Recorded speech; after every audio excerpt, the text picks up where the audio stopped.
Hai guys, Assalamualaikum warahmatullahi wabarakatuh. Kembali lagi dengan saya Hasfiza Natunisa dengan NIM 2040302022. Saya mahasiswi dari IAIN Kediri, Fakultas Ekonomi dan Bisnis Islam, Prodi Manajemen Bisnis Syariah, kelas A. Nah, di sini saya akan membuat video untuk memenuhi tugas mata kuliah perilaku organisasi dengan tema perilaku individu dan kelompok dalam organisasi. Mari kita simak ya guys, apa sih itu perilaku individu dan kelompok dalam organisasi. Mari kita simak, yuk. Apa sih perilaku individu dalam organisasi itu? Yaitu bentuk interaksi antar karakteristik seorang individu dan karakteristik organisasi lainnya, seperti individu dalam organisasi yang semuanya akan berperilaku berbeda satu dengan sama yang lain, dan perilakunya adalah ditentukan oleh masing-masing lingkungan yang berbeda. Gak mungkin kan kalau kita berorganisasi dalam suatu lingkup kita merasa introvert, gak mungkin kan, pasti nggak nyaman. Nah, maka dari itu kita haruslah mempunyai suatu sifat yang nantinya bisa menciptakan rasa kekeluargaan di antara organisasi ataupun kelompok itu. Dalam perilaku individu, dalam kelompok ataupun dalam organisasi, ada beberapa dasar perilaku individu, yaitu ada 5 ya, ada 5 karakteristik, yaitu 1. Karakteristik, yang kedua kepribadian, yang ketiga kemampuan, yang keempat persepsi, dan yang kelima yaitu sikap. Yuk mari kita simak apa itu karakteristik, kepribadian, kemampuan, persepsi, dan sikap. Mari kita simak ya, apa saja penjelasannya. Nah, 1. Karakteristik. Karakteristik adalah ciri dari individu yang seperti jenis kelamin, umur, serta status sosial seperti tingkat pendidikan, pekerjaan, ras, status ekonomi, dan lain sebagainya. Atau kata lain, ciri khas dari seseorang atau sesuatu, dan bisa diartikan sesuatu yang khas atau mencolok dari seseorang ataupun suatu benda atau lainnya. Nah, seperti contohnya siapa ya? Artis lah ya, artis ataupun pengacara. Nah, seperti Hotman Paris. Nah, beliau terkenal dengan perhiasannya yang sangat-sangat mewah karena kehidupannya yang glamor. Nah, itulah salah satu contoh karakteristik. Nah, yang kedua yaitu kepribadian. Kepribadian adalah corak tingkah laku sosial yang meliputi corak, kekuatan, dorongan, keinginan, opini, dan sikap-sikap seseorang yang merupakan gabungan dari keseluruhan dari sifat yang nampak pada dan dapat dilihat oleh seseorang. Nah, misalnya tadi seperti artis atau pengacara Hotman Paris yang memiliki kepribadian yang baik, suka membantu seseorang tanpa memikirkan balas imbal baliknya. Seperti contohnya Hotman Paris menolong seseorang yang sedang kesusahan dalam proses pengadilan. Yang ketiga yaitu kemampuan. Kemampuan atau kapasitas yang dimiliki oleh seseorang yaitu bertujuan untuk melakukan tindakan sesuai dengan tingkat pengetahuan, penalaran, dan mekanisme lainnya yang berkaitan dengan kehidupan bermasyarakat, dan bisa juga diperoleh dari beragam pengalaman dan juga bisa dibawa sejak lahir atau keturunan dari keluarga. Misalnya nih, kemampuan dalam melihat sesuatu yang goib, seperti itulah ya. Yang keempat yaitu persepsi. Persepsi adalah proses seorang individu untuk memilih, mengorganisasikan, dan menafsirkan masukan-masukan informasi untuk menciptakan suatu gambaran yang bermakna. Nah, dari segala proses pemulihan tersebut, sensasi yang diterima akan menimbulkan sensasi yang diterima melalui penglihatan, perasaan, pendengaran, penciuman, ataupun sentuhan yang menghasilkan suatu makna tersendiri dan menghasilkan suatu masukan terhadap organisasi atau kelompok. Dan yang terakhir atau yang kelima yaitu sikap atau attitude.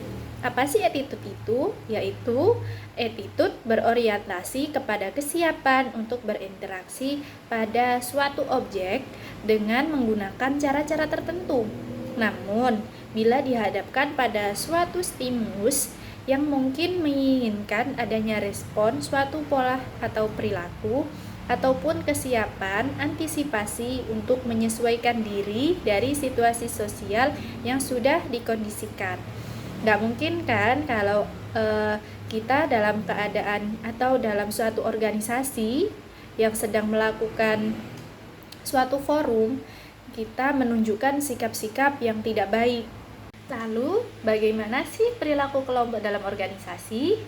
Nah, dalam suatu kelompok atau organisasi, biasanya kita melakukan aktivitas dengan satu individu dengan individu lainnya. Untuk apa?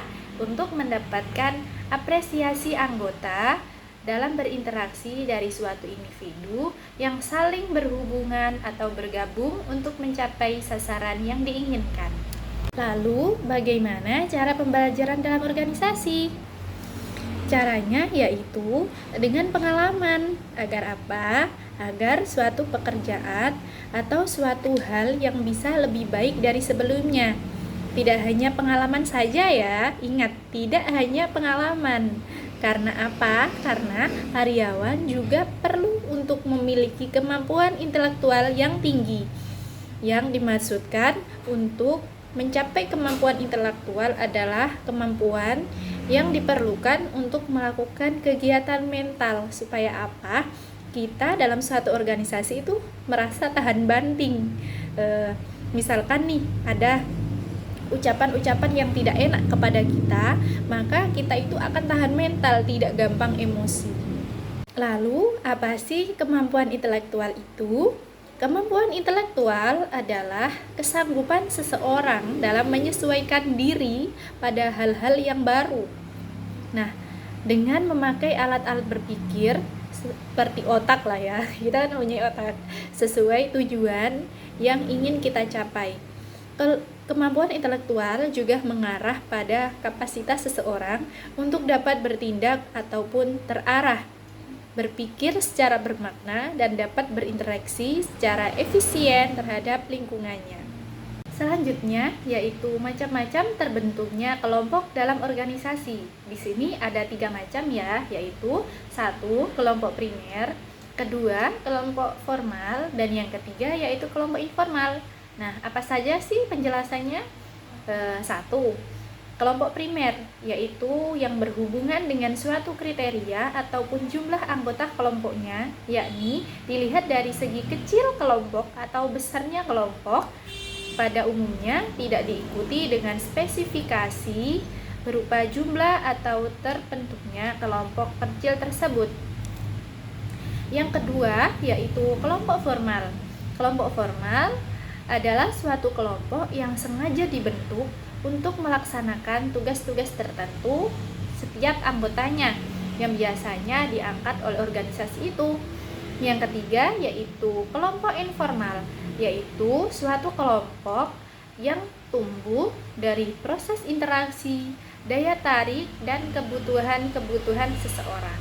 Dalam interaksi individu ada klasifikasi. Nah, apa sih klasifikasi kelompok dalam organisasi itu? Klasifikasi dalam kelompok yaitu 2 individu atau lebih yang saling berinteraksi dan berketergantungan. Mengapa berketergantungan? Karena mereka mempunyai tujuan yang sama. Klasifikasi kelompok dibagi menjadi 2 ya guys. 1. Kelompok formal, dan yang kedua kelompok informal. Kelompok formal adalah suatu kelompok atau rancangan yang ditetapkan dalam struktur organisasi. Yang kedua yaitu kelompok informal. Apa sih kelompok informal itu? Yaitu kelompok yang tidak terstruktur formal dan juga tidak ditetapkan oleh organisasi, serta kelompok tersebut tanpa dalam respon pada kepentingan untuk hubungan sosial semata. Nah, di samping ini terdapat model perilaku dalam prestasi dalam dinamika kelompok ya guys. Dimulai dari faktor internal, faktor eksternal penentu kelompok yang mulai bercabang menjadi dua, yaitu sumber anggota kelompok dan struktur kelompok. Nah, masing-masing dari keduanya tersebut membentuk menjadi satu lagi, menjadi suatu proses kelompok. Dan suatu proses kelompok memecah menjadi tugas kelompok, yang kemudian tugas kelompok menjadi presentasi kelompok atau prestasi kelompok.